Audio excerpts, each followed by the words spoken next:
You pick it up before your eyes are even open. You don't remember deciding to. Your thumb just knows where to go. There's no message waiting. There's no notification. You check anyway. This isn't a habit. This isn't weakness. The real answer is far stranger. Your brain is doing exactly what it was built to do 2 million years ago in a body that never once held a phone. Think about what you're actually doing when you unlock the screen. You're not looking for anything specific. You're scanning. You're searching a small, glowing rectangle the same way your ancestors searched a wide-open landscape. And that's not a metaphor. It's biology. Your brain didn't evolve for offices or emails or apps. It evolved for foraging. For most of human history, finding food meant walking into uncertainty every single day, not knowing what you'd find. Would there be fruit on that tree? Would the riverbank have fish today? Nobody could know in advance. And that uncertainty, it turns out, is the entire engine behind why you can't put your phone down. In the 1950s, a psychologist named B.F. Skinner ran an experiment that would end up explaining your phone addiction 70 years before phones existed. He placed pigeons in a box with a lever. Sometimes pressing the lever gave a food pellet. Sometimes it didn't. The timing was random.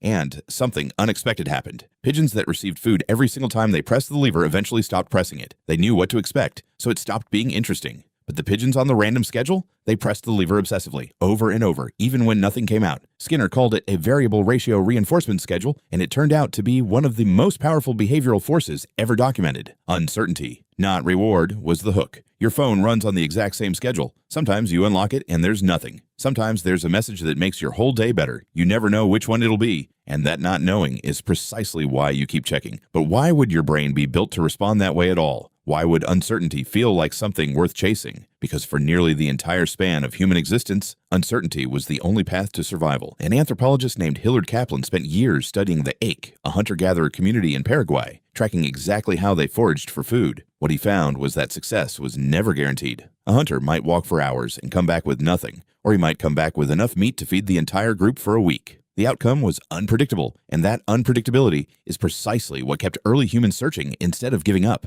A brain that got bored after one failed attempt would starve. A brain that stayed motivated through repeated uncertainty was the brain that survived long enough to pass itself on. So evolution built something clever into you. It didn't just reward you when you found something good. It rewarded you for the searching itself. This is where dopamine comes in, and dopamine is almost never what people think it is. Most people believe dopamine is the feel-good chemical, the thing that floods your brain when something great happens. But a neuroscientist named Wolfram Schultz discovered something far more interesting while studying dopamine neurons in monkeys. Dopamine doesn't spike the most when a reward arrives. It spikes the most in the uncertain moment right before you know whether the reward is coming. It's not the finding, it's the searching. Dopamine is less a reward chemical and more a keep going, something might be out there chemical. Now picture that ancient foraging brain, wired for uncertainty, wired to chase the unknown, dropped into a world with a device in your pocket that offers infinite unknowns. All day, every day, with zero effort and zero walking required. Every scroll is a foraging trip. Every notification is a rustle in the grass that might be food or might be nothing. Every refresh of a feed is another search through the landscape, except the landscape never runs out and the search never has to end.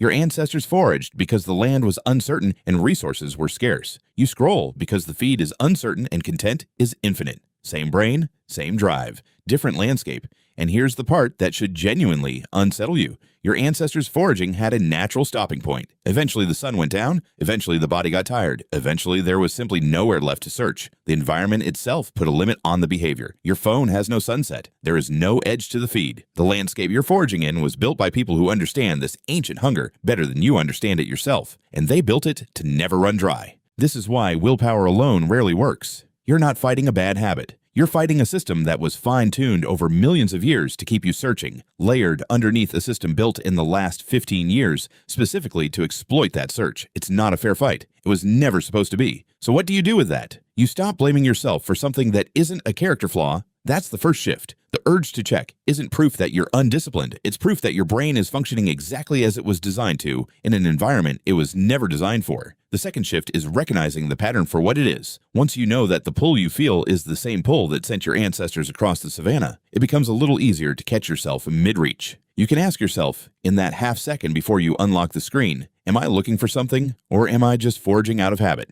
Often, just naming it breaks the automatic loop, even briefly. And the third shift is more interesting still. You can give that ancient foraging brain something real to search for instead. Uncertainty is what your brain craves, not necessarily your phone specifically. A new trail you haven't walked, a conversation with someone whose answer you can't predict, a skill you haven't mastered yet, where the outcome each time is genuinely unknown. These satisfy the exact same hunger, except they leave you with something at the end besides a lowered battery percentage. There's a strange kind of comfort in understanding this. You are not broken. You are not weak-willed. You are an extremely well-adapted forager, born 2 million years too late for the landscape your brain expects, and about 15 years too early for anyone to have fully solved the problem your pocket now presents. Tonight, when you pick up your phone without meaning to, notice it, not with guilt, with curiosity, because somewhere underneath that automatic reach is the same mind that once scanned a horizon for movement, searching not because it expected to find something, but because searching itself was how your ancestors, and now you, are wired to survive.